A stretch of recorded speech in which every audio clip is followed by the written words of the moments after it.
Salut à tous, c'est Biwan. Je vais vous faire un petit compte rendu de la partie que j'ai jouée sur Yucata, donc une partie de Champ d'honneur. Donc Yucata, pour ceux qui ne connaissent pas, c'est un site de jeux de société en ligne sur lequel on peut jouer à Champ d'honneur et aussi à plein d'autres jeux. Et du coup, le gros avantage de Yucata, c'est qu'on a aussi un replayer, on peut revoir ses parties. Et c'est ce que je vais utiliser pour ça. Donc cette partie jouée contre Cassius de Prey, que je vais appeler Cassius à partir de maintenant. Donc mon adversaire Cassius, c'est un très bon joueur, il est dans le top 10 Yucata, j'ai déjà affronté à plusieurs reprises et il m'a battu à plusieurs reprises. Donc c'est vraiment un adversaire à prendre au sérieux.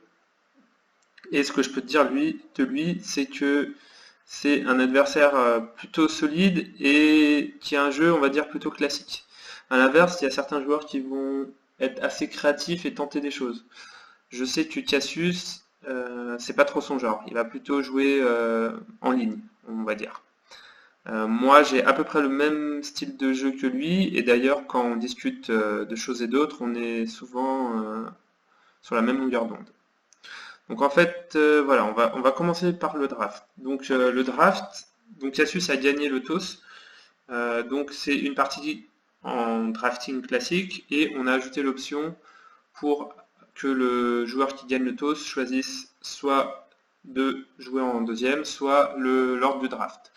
Donc là, c'est Cassius qui a gagné le toss, et sur ce draft, il y a vraiment quelque chose qui se dessine, c'est qu'on a un berserker qui est très fort et qui va être très dur à contrer.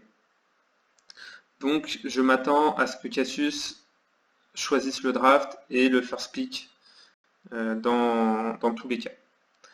Alors pourquoi le berserk est très fort dans ce draft? Ce qui va contrer un berserk, c'est surtout des unités rapides. S'il y a deux unités rapides dans le draft, donc les unités rapides sont le mercenaire, l'éclaireur et la cavalerie légère. S'il y a deux unités rapides et le berserker, ça peut être difficile pour lui parce que si on commence par berserk, le joueur 2 va prendre les deux unités rapides et le berserk est quand même lent à se mettre en place et donc ça peut ne pas fonctionner pour lui. Et donc là, dans ce draft, on a seulement une unité rapide qui est l'éclaireur, et c'est en plus l'unité rapide la plus faible des trois. Et comble du tout, il y a l'enseigne. Donc l'enseigne, c'est un super combo avec le berserk. Donc si mon adversaire commence par le berserk, je vais devoir être en quelque sorte obligé de prendre l'enseigne en contre-draft pour ne pas lui laisser ce combo hyper puissant. Donc on va voir comment se déroule le draft, mais voilà, je m'attends vraiment à un first pick berserk et c'est ce que Cassius fait en effet. Donc là, après, c'est le choix le plus important, les deux premières unités. Donc comme je vous l'ai dit, l'enseigne, c'est là on n'a pas le choix, on est quasiment obligé de la prendre. Parce que berserk plus enseigne, ça va permettre donc au berserk d'avoir, c'est comme s'il avait un jeton de plus. Parce que le berserk va se charger au maximum et l'enseigne va bouger le berserk et il va pouvoir enchaîner avec son pouvoir. Ça fait vraiment... c'est destructeur. Déjà que le berserk est fort sans l'enseigne, alors avec l'enseigne il est très très fort. Du coup les unités qui sortent du lot un petit peu là, pour moi je pense que c'est l'enseigne, l'arbalétrier, la cavalerie et l'éclaireur. Mais mon choix, donc mon premier choix ça va être l'enseigne en contre-draft. Et après, il va falloir que je prenne soit l'arbalétrier, soit la cavalerie. Parce que si je fais enseigne éclaireur, Cassius en 2 et 3e choix va faire cavalerie arbalétrier. Et là c'est pareil, je serai en grosse difficulté. Il aura toutes les unités capables de tuer facilement d'autres unités. Et donc je serai vraiment en grosse difficulté. Donc après le vrai choix que j'ai, c'est est-ce que je prends l'arbalétrier ou la cavalerie. En général, quand j'ai le choix entre les deux, je vais préférer l'arbalétrier parce que grâce à son jeton de supplémentaire, ça fait quand même une unité qui est plus polyvalente, qui va avoir plus d'actions, qu'on va pouvoir la renforcer et avoir quand même 3 jetons pour faire pas mal d'actions. Par contre là, sachant que Cassius a pris le berserk, j'ai plutôt envie de lui laisser l'arbalétrier plutôt que la cavalerie, parce que l'arbalétrier et le berserk fonctionnent mal ensemble. C'est des unités qui ont besoin d'être en quelque sorte l'unité fanion d'une équipe. Donc s'il se met à vouloir jouer berserk et arbalétrier, il va avoir un gros sac et ça risque de lui poser des problèmes. Donc dans ce cas-là, moi je vais plutôt prendre la cavalerie pour laisser l'arbalétrier à Cassius. D'autant plus que l'arbalétrier, on perd souvent du temps à se replacer à cause de son tir en ligne droite. Et quand l'adversaire, les unités des adversaires esquivent notre arbalétrier, souvent ça nous fait perdre du temps. Donc voilà, ça me fait pencher pour la cavalerie plutôt que l'arbalétrier. Donc en scène, cavalerie. Donc là, je m'attends à ce qu'il se fasse éclaireur arbalétrier, et c'est ce qu'il va faire. C'est les deux unités qui sortent du lot dans le restant. Donc les fantassins, c'est vraiment en fond de draft, personne n'en veut. Et après, l'archer, c'est pas une unité que je trouve très intéressante parce qu'elle me fait souvent perdre du temps. C'est une unité qui ne peut pas avancer vers les points parce qu'elle se retrouve directement en difficulté. Quand on la joue de manière offensive, il suffit que l'unité vienne nous coller et c'est difficile. Donc c'est une bonne unité pour défendre, mais moi je ne suis pas spécialement fan de cette unité. Donc il fait éclaireur arbalétrier comme prévu. Et donc là, là c'est pareil, j'ai pas de choix, je lui laisse les fantassins que je trouve très faibles. C'est un peu, voilà, c'est anecdotique cette fin de draft. Voilà. Donc là, il a quand même sur le papier une équipe qui fonctionne beaucoup mieux que moi. Il a un berserk qui peut aller faire des dégâts. Il a en plus l'éclaireur qui n'a pas besoin d'être recruté pour être efficace, qui va pouvoir aller rapidement prendre un point. Et après, il a en plus l'arbalétrier. Si jamais son berserk vient à mourir ou à être affaibli, qui pourra prendre le relais comme unité forte. Voilà. Donc, en début de partie, il faut toujours essayer de se donner un plan de bataille. Donc, qu'est-ce que je veux faire? Quelle unité je veux mettre en face de quelle unité? Et qu'est-ce que je vais recruter? Donc là, moi, quand j'ai joué de cette partie, mon plan de bataille, c'était, je me disais que j'allais mettre 3 unités en face du berserk. Donc ces 3 unités seraient la cavalerie, le porte-étendard et l'archer, pour aller tenter de faire du dégât sur le berserk. Un berserk, dès qu'il perd 2 jetons, il devient beaucoup plus inoffensif forcément. Et en plus, j'ai la possibilité de prendre l'initiative et de jouer 2 coups à un moment, donc de faire un dégât supplémentaire sur le berserk de manière plus ou moins assurée. Donc voilà, vraiment moi au début de partie, ça va être essayer de mettre la pression sur le berserk en 3 contre 1 et laisser mon soldat de l'autre côté qui pourra servir par la suite. Voilà. Donc la partie débute. Sans surprise, il commence à recruter son berserk. Donc voilà, je sais qu'il va le jouer.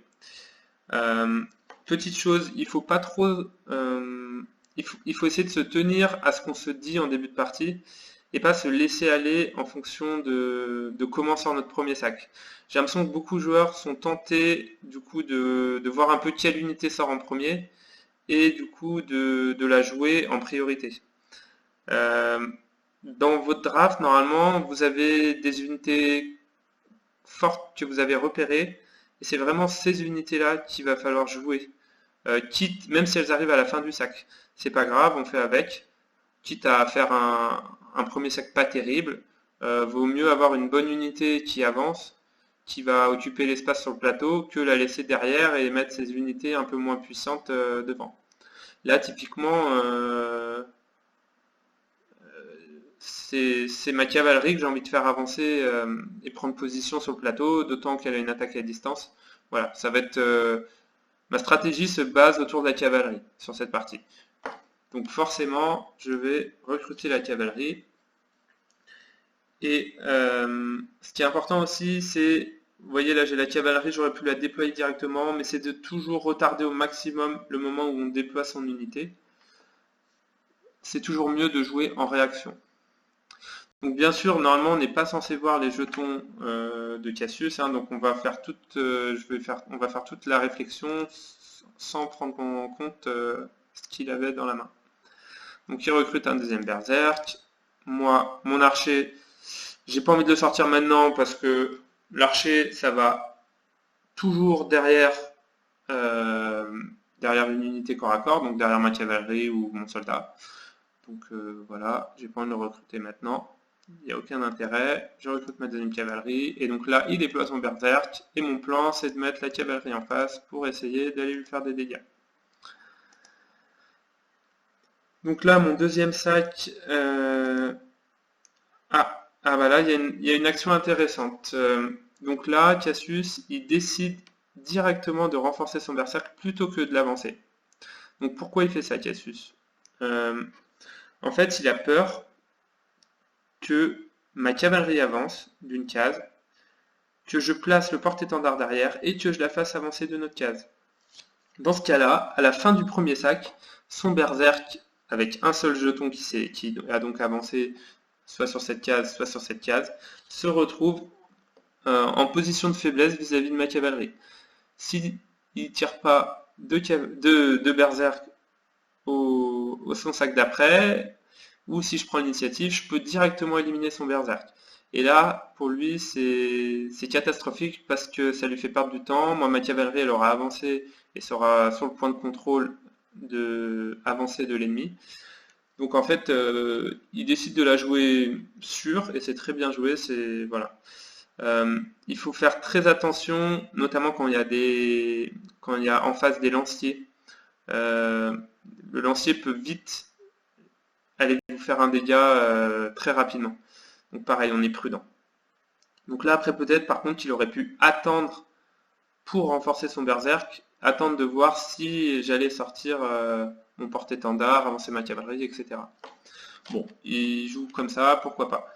Parce que du coup, là, en fait, le fait qu'il renforce son berserk au lieu de l'avancer, ça lui fait perdre une action. Parce qu'il va avoir un jeton de moins dans le sac d'après, et son berserk, voilà, il aura un petit retard, entre guillemets.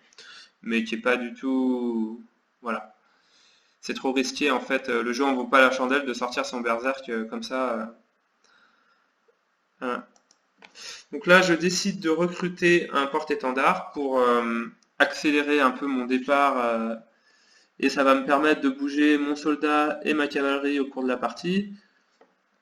Et du coup, là, dans mon sac, j'ai deux porte-étendards, donc j'ai pas le choix. Idéalement, j'aurais aimé mettre mon porte-étendard derrière ma cavalerie. Là, c'est pas le cas. Du coup, je vais le déployer sur mon flanc droit. Donc Cassius continue de recruter le berserk. Moi, je sors mon porte-étendard. Ah, et là c'est intéressant, donc Cassius ne se contente pas de recruter le berserk. Il recrute aussi son arbalétrier. Donc ça c'est bien de le noter. C'est-à-dire qu'il va avoir il a peut-être envie de jouer les deux unités en même temps, donc d'avoir un gros sac, et ça risque de peut-être lui poser des problèmes. Et donc là, mon porte-étendard, je le déplace au milieu. Donc ça c'est la position standard pour le porte-étendard ou le capitaine, donc les deux unités support, parce que ça permet de faire profiter de leur pouvoir les unités sur le flanc gauche et droite. Donc voilà, c'est une position assez classique en ouverture. Donc il déploie son arbalétrier sur l'autre flanc. Là, moi, je finis par mes deux soldats et une cavalerie. Bah, c'est assez simple, hein. La cavalerie va avancer. On déploie le soldat avant. Donc l'arbalétrier avance. On avance la cavalerie au centre. Donc là, il n'y a pas trop de choses à dire. Cassius déploie son éclaireur. Et donc il le met à l'endroit sûr, parce que s'il le mettait sur l'autre point, ma cavalerie aurait été vite au contact de son éclaireur et j'aurais potentiellement pu le tuer avant que celui-ci prenne le point de contrôle. Donc là, il décide de la jouer plutôt sécurité, ce qui est bien joué aussi. Et donc là, j'ai le choix soit d'avancer mon soldat, soit de le renforcer, soit de faire autre chose. Mais j'ai pas envie de faire autre chose pour le moment, j'ai pas envie de recruter. Donc là, si je l'avance, sachant qu'il a deux arbalétriers dans son sac, mon soldat peut se faire tuer par l'arbalétrier au prochain sac. il bouge d'une case et il m'attaque. Du coup, là, je préfère ne pas bouger mon soldat, le laisser renforcer à la maison. Ça me fait un jeton soldat de moins dans mon sac, donc je vais pouvoir plus jouer ma cavalerie. Et je prends pas de risque vis-à-vis de l'arbalétrier.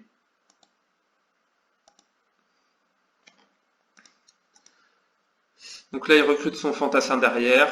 Voilà, je pense qu'il compte pas le jouer. Alors, il faut faire attention quand on fait ce que j'ai fait avec le soldat. C'est si après on prend des risques et que notre unité meurt, de pas pouvoir, de perdre trop de temps à pas pouvoir remettre son unité au point de départ. Donc, il faut être vigilant quand on fait ça. Là, j'ai le porte-étendard, donc je peux bouger mon soldat en plus. Donc voilà.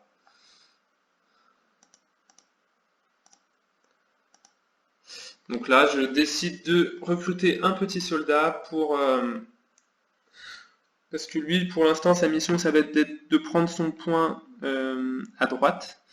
Et du coup, face à un arbalétrier qu'il a commencé à recruter, Cassius, il va me falloir... voilà. Il va me falloir un soldat assez fort. Donc il est déjà renforcé, il va me falloir quelques jetons pour aller chercher ce point. Et donc là, après, je vais jouer standard en allant chercher le point en faisant porte-étendard plus cavalerie. Donc là, on voit qu'il continue de recruter l'arbalétrier. Donc là, à partir de ce moment-là, moi je pensais faire face à un berserk fort dans un petit sac. Du coup là, le berserk, il va être plus lent parce que le jeton, les arbalétriers vont sortir plus souvent.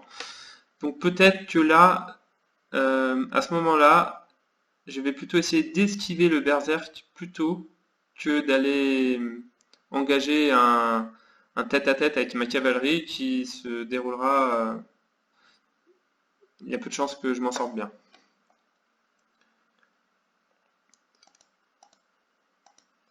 Donc là, il renforce son arbalétrier. Donc là, il faut que je fasse gaffe parce que dès qu'il avance, bon, il ne reste plus qu'un jeton et il a 6 jetons. Donc en fait, je suis tranquille là, il peut juste avancer pour le moment. Donc ça va, je suis pas trop en danger. Par contre, il faut que je fasse gaffe au berserk.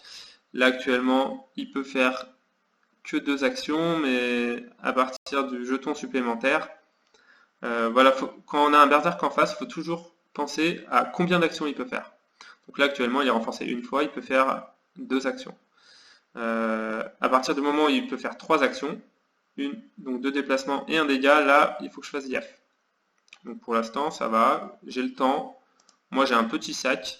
Donc j'aurai sûrement une cavalerie le tour d'après. On peut se permettre de prendre le point. Et ben non, je prends pas le point, je renforce. On peut le faire dans les deux sens. Pourquoi pas.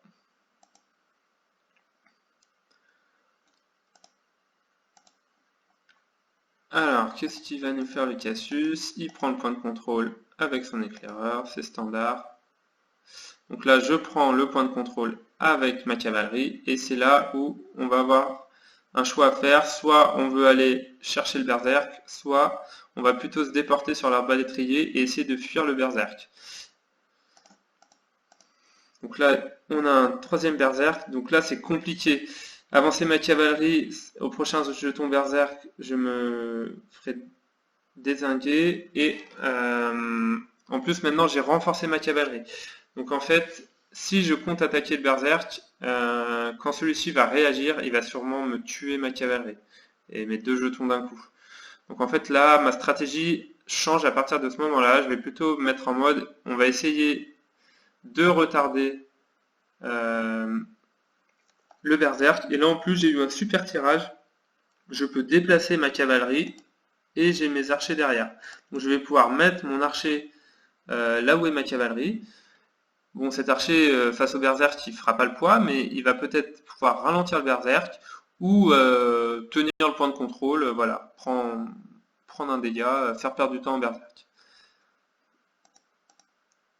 Et là, après, j'ai le choix, donc il me reste un jeton arbalétrier, soit je me déplace en face de l'arbalétrier et il risque de me faire un dégât avant que je puisse attaquer, sachant qu'après, j'aurai pas forcément une cavalerie au sac d'après. Donc je serai obligé de prendre l'initiative pour finir le travail. Donc je vais plutôt la jouer sécurité en passant par le côté pour éviter l'axe de l'arbalétrier. Donc là voilà, il a recruté son arbalétrier complètement. Donc là Cassius, il a vraiment un gros sac. Son berserk il va être dilué, ses jetons ils vont être dilués dans ce gros sac. Ça va ralentir le berserk, ça c'est sûr. Est-ce que ça va le ralentir assez? Je ne sais pas. Donc là je positionne ma cavalerie, voilà, qui est à distance de l'arbalétrier.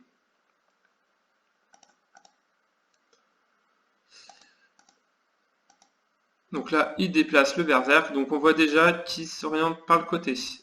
Donc là, il veut jouer le berserk en mode je ne prends pas de risque, je ne vais pas contre la cavalerie, je vais juste aller prendre les points faciles. Parce que là, il a tout son flanc droit, donc mon flanc gauche qui est ouvert, avec des points faciles. Mes 3 unités sont plutôt de l'autre côté du plateau. Donc lui, il se dit, là, la stratégie, le berserk prend le point qui est là, et après un des deux points qui est là ou là, sachant que lui est pas du tout défendu, et voilà. Et son arbalétrier, dans son idée, va prendre ce point. Donc là, je commence à être un peu dans le dur, parce que si l'arbalétrier vient prendre le point et fait le forcing, après, j'aurai vraiment du mal à empêcher ce berserk à faire ce qu'il a à faire de ce côté-là. Bon, par contre, il y a quand même mon archer qui arrive, comme j'avais dit. Donc là, déjà, ça va le gêner un petit peu, parce que si il veut prendre le point, ce point-là, ce qu'il va sûrement faire, après, soit il vient coller mon archer, là ou là, et là, le risque, c'est que je lui amène ma cavalerie dessus, et le berserk, ce sera déjà un petit peu déchargé, du coup, là, j'aurai possibilité de l'attaquer, soit il va s'écarter ou faire autre chose. Du coup, voilà, il joue son berserk, donc il décide de prendre le point, et après il s'écarte. Donc là, l'archer, ce petit archer de rien du tout, là, avec juste son petit jeton, bah, il a fait perdre du temps au berserk. Juste par son positionnement, voilà. Donc c'est voilà, pour pas grand chose, c'est très intéressant, ça fait perdre du temps au berserk. Après, tu es toujours bien placé pour aller prendre ce point, donc faut être vigilant. Et donc moi, je vais continuer. Je compte pas forcément tuer le berserk, mais je compte voilà le gêner. Là j'ai un gros sac, donc je compte même pas retirer un jeton archer. Hein.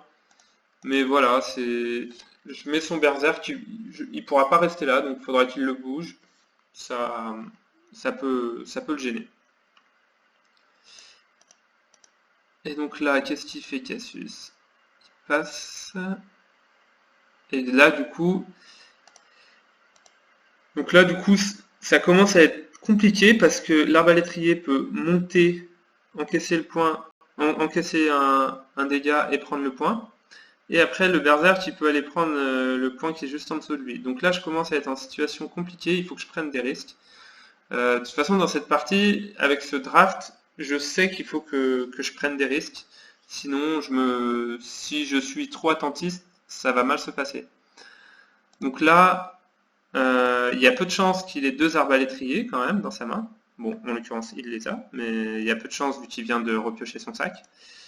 Moi, j'ai une cavalerie, donc je peux faire un dégât sur l'arbalétrier. Et après, soit j'ai une cavalerie au tour d'après, ce qui est parfait, soit je peux prendre l'initiative pour avoir ma cavalerie, pas au tirage d'après, mais à celui d'après. Donc là, après il y a le cas où j'ai pas de cavalerie, il a 2 arbalétriers, et là c'est très mauvais parce qu'il me tue ma cavalerie. Donc je fais un dégât, et là c'est bien, je prends une cavalerie. Donc c'est pas mal. Donc ça fait du 2 pour 1 sans avoir eu besoin de prendre l'initiative, ce qui est bon à prendre. Donc là forcément je tue l'arbalétrier.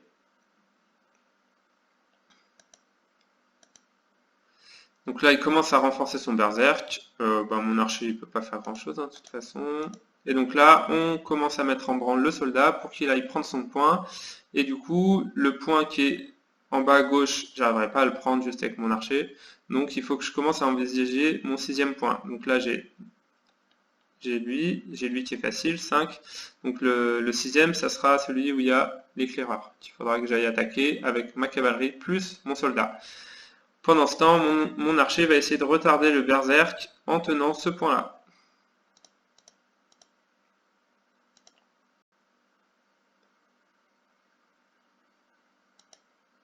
Donc là, il a passé Cassius. Donc Cassius, là, il fait pas l'erreur de... il préfère passer, là, voilà, MOV 48, il préfère passer plutôt que recruter un éclaireur ou un fantassin. Il a déjà un gros sac, bon, maintenant qu'il a réduit, vu qu'il a perdu 2 arbalétriers. Mais là, il veut vraiment pas diluer ses jetons berserk dans son sac. Donc, il préfère passer plutôt que recruter. Ce qui est souvent une bonne idée, hein. Il vaut mieux avoir les unités dont on a besoin. Donc là, il a besoin de son berserk. Plutôt que voilà son fantassin qui sert à rien là, ou son éclaireur qui est vraiment en mauvaise posture pour le moment, qui n'arrive pas de faire grand chose face aux soldats et à la cavalerie. Donc là il recrute quand même un éclaireur, je pense c'est qu'il prévoit de se le faire tuer et c'est en prévision. Donc là je prends le point. Donc là à ce moment là dans mon sac j'ai l'archer qui reste. Donc j'ai quand même une possibilité de tenter un truc. Mais je ne l'ai pas fait. Là je pourrais tenter. Ouais, ça serait compliqué. Mais si je déplace mon porte-étendard ici, il pourrait alors déplacer mon archer ici. Et mon archer prendre le point de contrôle. Bon, pour ça il faudrait de la chance, sachant qu'il a tous ses berserks en fait dans son sac. Donc en fait ça n'a aucune chance de réussite. Donc mon porte-étendard je ne vais pas le mettre là, du coup je vais plutôt le mettre là pour qu'il puisse faire bouger ma cavalerie et mon soldat.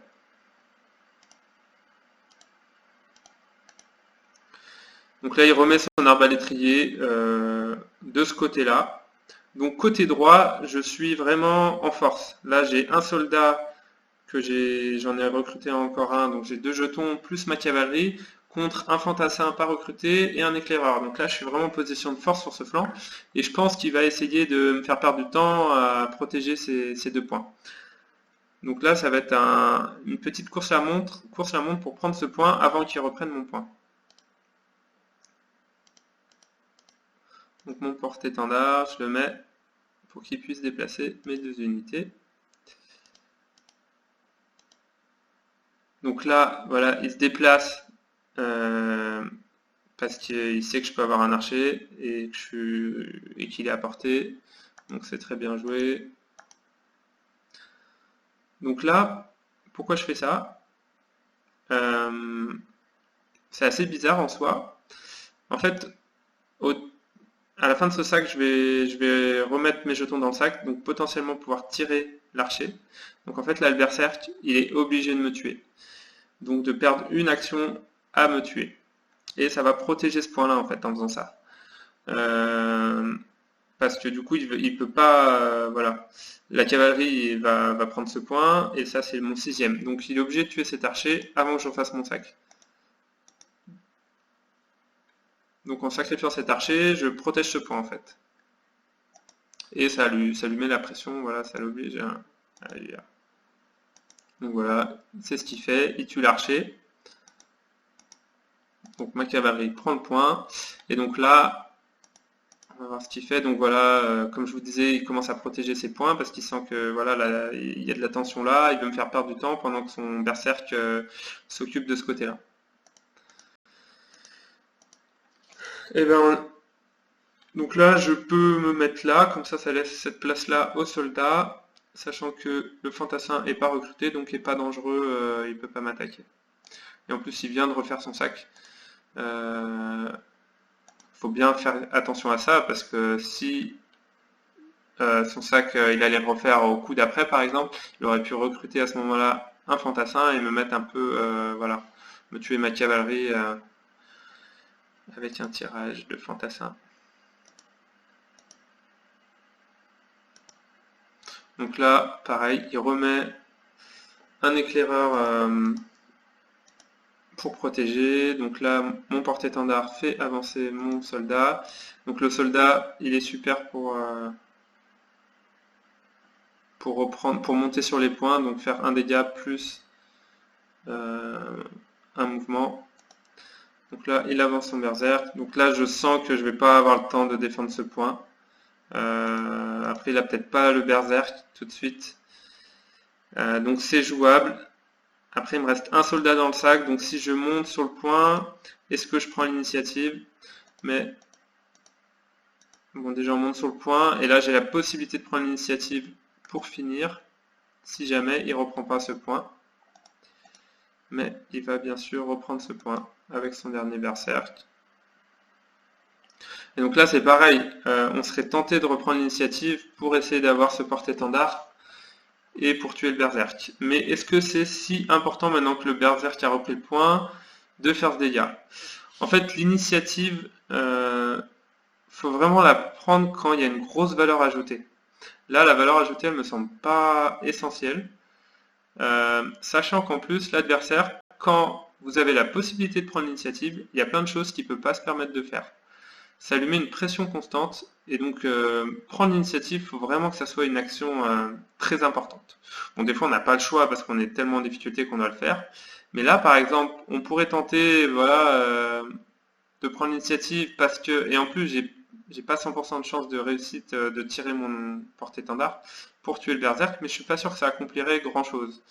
Parce qu'il remettrait son berserk là, j'aurais plus de porte-étendard et il me tuerait et après il pourrait faire autre chose. Et il aurait la possibilité de prendre l'initiative.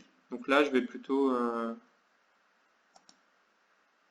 recruter mon dernier soldat dont j'aurais besoin parce que là voilà, le fantassin il est doublé, ça va prendre un peu de temps à dégommer tout ça.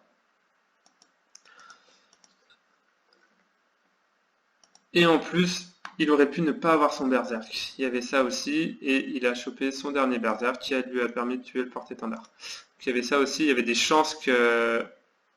Ouais, il lui en reste 2 dans le sac. Il y avait des chances, s'il lui restait qu'un jeton, qu'il n'ait pas le berserk. Bon, en l'occurrence, il l'a eu. Donc on prend le point. Donc là, il avance en arbalétrier pour venir contester ce point, ou protéger celui-ci peut-être. Donc la cavalerie commence les dégâts et on va remettre le porte-étendard là qui est utile pour faire bouger le soldat et surtout pour protéger le point. Donc là, maintenant il me faut ce point là vu qu'il m'a repris lui et il faut que je protège ce point et ce point du berserk et lui du berserk et de l'arbalétrier. Donc mon porte-étendard je vais le mettre là, il pourra faire bouger et en plus il protège le point.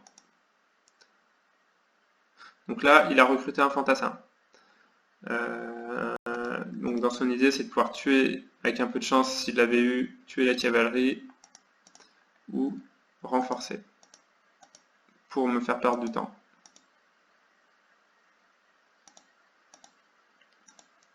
Donc là, le berserk est à 2. Donc il faut faire attention, il peut faire 1, 2. Donc vraiment, action prioritaire, mettre l'archer là pour bloquer le point et lui faire perdre du temps.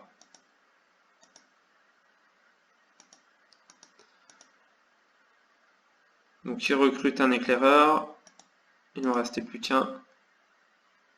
L'éclaireur, il fait un peu la même stratégie que moi, c'est-à-dire il essaie d'avoir toujours 2 jetons éclaireurs en fait.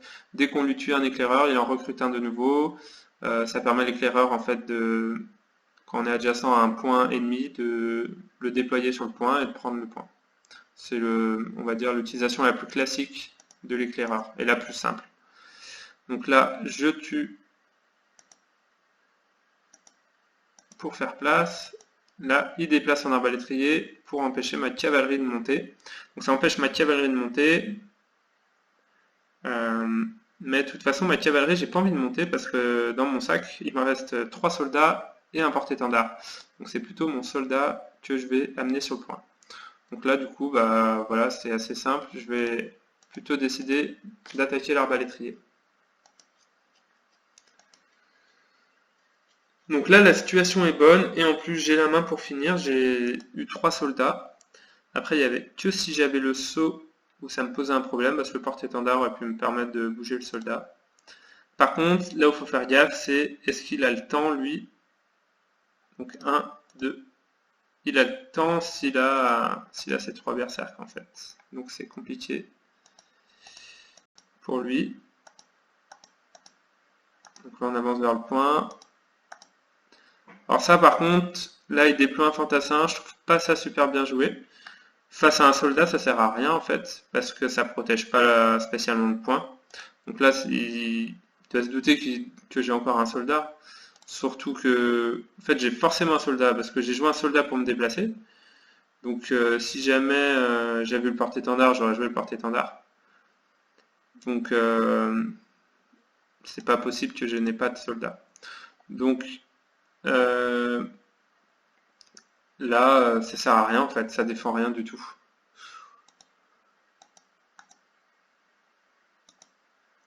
Voilà, donc ça me permet de monter sur le point. Et là, le berserk qui va être, heureusement pour moi, un peu court. Mais ça joue à pas grand chose parce que un jeton de plus et il pouvait reprendre le point. Ou si moi j'avais pas eu mes 3 soldats, si j'avais pas eu mes 3 soldats, j'aurais repris l'initiative pour convertir le dernier point.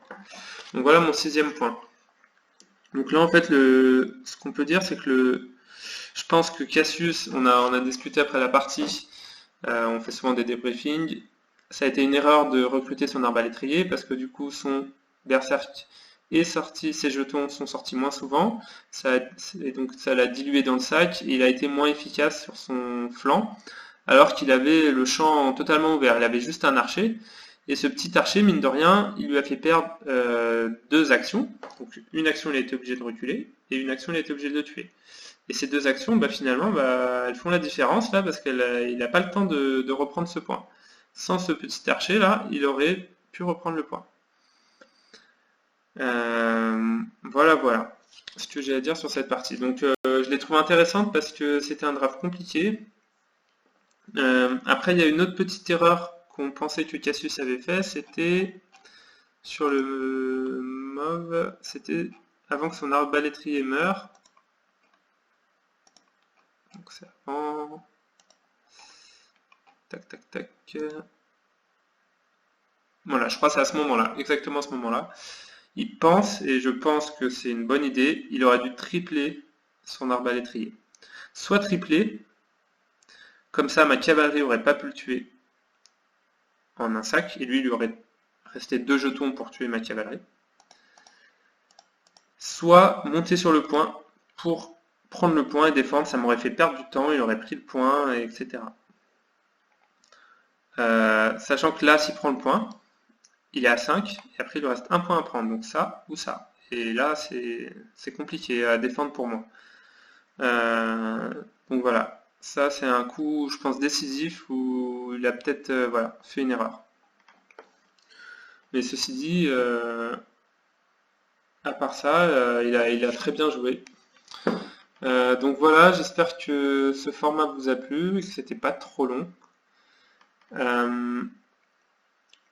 Si vous avez des questions ou des suggestions, n'hésitez pas à me le dire sur le Discord ou ailleurs. Et puis j'essaierai de refaire ce genre de format sur des parties intéressantes. Voilà, merci, au revoir.